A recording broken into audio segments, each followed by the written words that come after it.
Bonjour à toutes et à tous, bienvenue dans Libre Ensemble, votre rendez-vous de la laïcité. Nous vous emmenons aujourd'hui à la découverte d'un homme, prix Nobel de la paix 1913. Il a œuvré toute sa vie à la mise en place de cette concorde universelle via la mise en place d'un gouvernement mondial. Humaniste, féministe, franc-maçon aussi, il a voulu avant tout partager le savoir avec le plus grand nombre. Cet homme, c'est Henri Lafontaine. Une biographie lui est consacrée, un livre qui retrace presque au jour le jour l'existence passionnée et passionnante d'Henri Lafontaine. Alors, Pierre Van den Duggen, bonjour. Bonjour. Vous êtes historien, enseignant à l'ULB et à la Cambre, et vous venez donc de publier cette biographie d'Henri Lafontaine, prix Nobel de la paix 1913. Le partage du savoir, la classification du savoir, c'est une des obsessions d'Henri Lafontaine.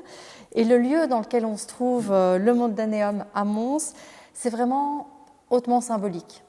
Oui, avec Paul Hotelet, c'était pas ici à l'origine, mais c'est vraiment l'idée de faire une classification du savoir universel, des publications scientifiques, du savoir passé, du savoir en cours, et dans leur logique, c'est même l'hypothèse de créer ce que la bibliographie internationale a appelé un Internet de papier, c'est-à-dire presque un Google, enfin, je ne peux pas citer le mot, mais de papier, c'est-à-dire les textes sous la forme de petites fiches qui sont rangées là ici dans le répertoire, mais aussi de conserver des objets, de conserver des images. C'est cette idée que de la classification du savoir, et puis ensuite, au sein d'un palais mondial, la montrer à toutes et tous, parce qu'il faut que les hommes et les femmes s'instruisent.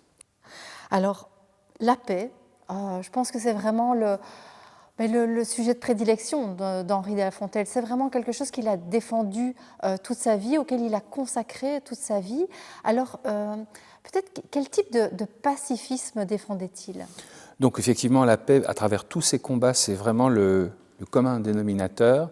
En tant que jury passiste, donc la paix par le droit, la paix dans un ensemble démocratique et idéalement dans une logique de gouvernement mondial. Donc c'est-à-dire aller au-delà des nations et même à la fin de sa vie, au-delà de l'internationalisme pour vivre dans une communauté mondiale.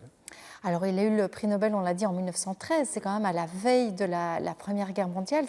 C'est presque ironique. Est-ce que c'est un combat auquel il a cru quand même toute sa vie, ou est-ce qu'il y a un moment où il était dépité ? Disons qu'il a la grande espérance de la création de la Société des Nations, espérance qui est assez vite douchée en quelque sorte, puisque à partir du début des années 1930, cette société se révèle assez impuissante à régler les conflits internationaux. Et donc, à partir du moment où il y a l'accession d'Hitler au pouvoir, le progressisme très optimiste de Lafontaine décroît terriblement.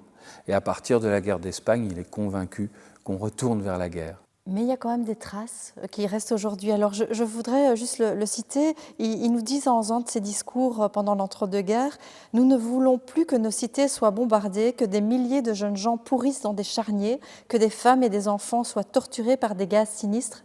Ceux qui préconisent la guerre, qui la défendent, devraient être cloués au pilori par l'humanité en attendant qu'une juridiction internationale les juge, les condamne. » Cette idée de juridiction internationale, aujourd'hui, elle existe. Peut-être imparfaite, mais elle est là. Oui, tout à fait. Et même les pacifistes avaient mis sur pied un premier tribunal international, même avant la Première Guerre mondiale, à La Haye. C'est certain, il y a de l'utopie chez Lafontaine, chez les pacifistes, mais il y a toutefois plusieurs éléments qui sont réalisés. Par exemple, dans son idée, il aurait espéré que la Société des Nations dispose d'une force internationale d'intervention. Ça n'a pas été le cas. En revanche, elle a été mise en place lorsque l'ONU a été fondée. Il y a une logique en fait de mise en commun entre les nations, mais malgré tout, les nationalismes restent prédominants aujourd'hui. Mais disons que plus l'idée... que jamais, j'ai envie de dire. Oui, parce que c'est la réponse qui paraît la plus évidente pour chacun et chacune. C'est compliqué de comprendre des structures internationales. Mais en même temps, la plupart des défis du XXIe siècle ne pourront être résolus que de façon internationale.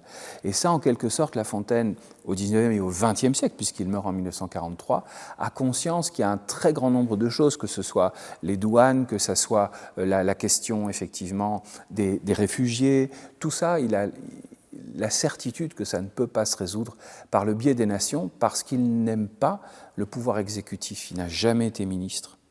Oui, c'est ça. Il croit vraiment dans le pouvoir législatif. Les parlements, effectivement, donc bien sûr, des gouvernements existeront, mais la primauté du pouvoir judiciaire et du pouvoir législatif. Oui, alors on ne l'a pas encore dit, mais c'est vrai qu'il était député sénateur pour le POB, donc oui. Parti ouvrier. Donc ça, il y a tenu, il était sénateur très longtemps, de 1895 à 1935-1936, donc une petite interruption, mais sénateur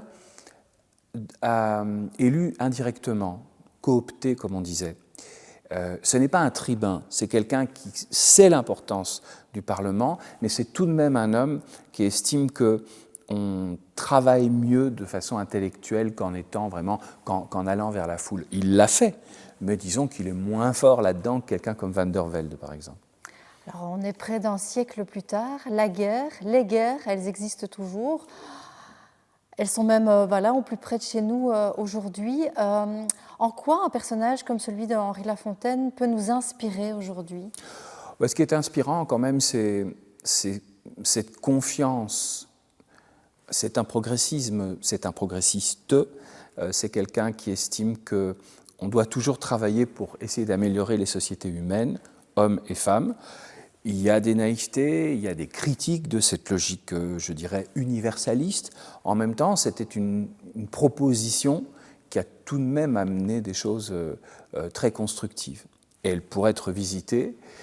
C'est aussi, et ça n'est pas inintéressant vu l'actualité récente, c'est quelqu'un de probe, d'honnête, un politique honnête. Oui, et ça, effectivement, ça peut nous parler aussi aujourd'hui. Ça pourrait nous parler aujourd'hui, notamment pour le successeur du POB, ça peut les faire réfléchir, oui. Alors, évidemment, l'idée, ce n'est pas de faire parler les morts, mais quel regard ils porteraient, selon vous, sur les conflits qu'on connaît aujourd'hui, un conflit comme la guerre en Ukraine, par exemple ? Donc, effectivement, on ne peut pas faire parler les morts. Ce qui est certain, c'est qu'il estime que, puisque c'est un jury passiste, il y a des guerres de défense, si on a été agressé, qui sont légitimes. Évidemment, lui, lors de la Première Guerre, il prend le parti des Alliés très nettement, parce qu'il espère que, en terminant cette guerre, on arrivera à faire un gouvernement mondial, d'où son adhésion à l'idée de Wilson, président des États-Unis, qui est la Société des Nations. Et il sera déçu, mais il estime que c'est un grand pas qui est fait, que peut-être l'avenir viendra alors de la jeune puissance que sont les États-Unis, plus que de la vieille Europe. Donc, il y a ça. Il a même été patriote, estimant que, à nouveau, en tant que jury passiste, l'Allemagne avait trahi la neutralité belge en franchissant la frontière, avait commis plusieurs milliers d'atrocités sur des civils en début de conflit, c'est avéré. En ce sens, lui, germanophile, estime que l'Allemagne doit payer et qu'il est légitime donc de terminer cette guerre pour qu'il n'y en ait plus jamais. On peut dire que c'était un féministe, alors un féministe ancré dans son époque, avec certaines idées peut-être qui nous paraissent aujourd'hui dépassées, mais qui a quand même œuvré pour l'entrée des femmes en maçonnerie, mais aussi l'accès à l'instruction pour les femmes. Oui, il est clair qu'avec sa sœur, Léonie Lafontaine, qui est plus engagée dans le féminisme encore que lui, il est donc un fondateur de la Ligue belge du droit des femmes en 1892, première association féministe belge, d'une part, et d'autre part, en maçonnerie, il estime incroyable que les femmes ne puissent pas être initiées.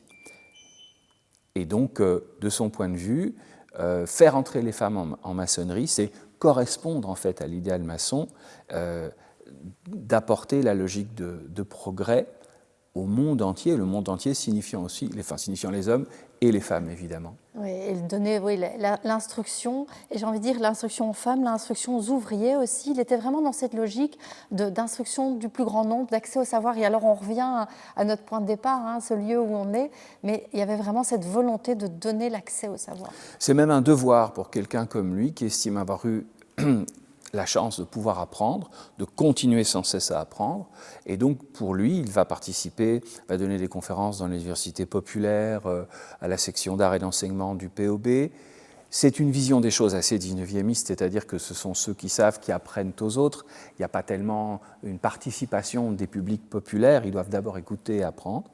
Néanmoins, c'est quelqu'un qui est très engagé, dimanche compris, pour aller parler effectivement des sujets qu'il trouve indispensables, à commencer par la paix, l'internationalisme. Est-ce qu'il y en a encore des comme lui aujourd'hui ? Oh, oui, je pense qu'il y a beaucoup de gens qui sont engagés et qui ont ce souci de transformer le monde. Alors, c'est plus difficile aujourd'hui parce que très légitimement, le postmodernisme interroge cette volonté d'intervention de la part d'hommes blancs dominants, si vous voulez, et c'est une critique recevable. Néanmoins, cette logique d'estimer que les droits humains et le progrès transcende les frontières, je pense quand même que ça reste pertinent. Pour découvrir donc la vie de ce personnage inspirant, je ne peux que vous encourager à découvrir donc ce livre, Henri Lafontaine, prix Nobel de la paix 1913, publié aux éditions SAMSA. Pierre van den Huggen, merci beaucoup. Merci aussi au Mondaneum pour son accueil et merci à vous de nous avoir suivis. On se retrouve très bientôt pour un nouveau rendez-vous de la laïcité.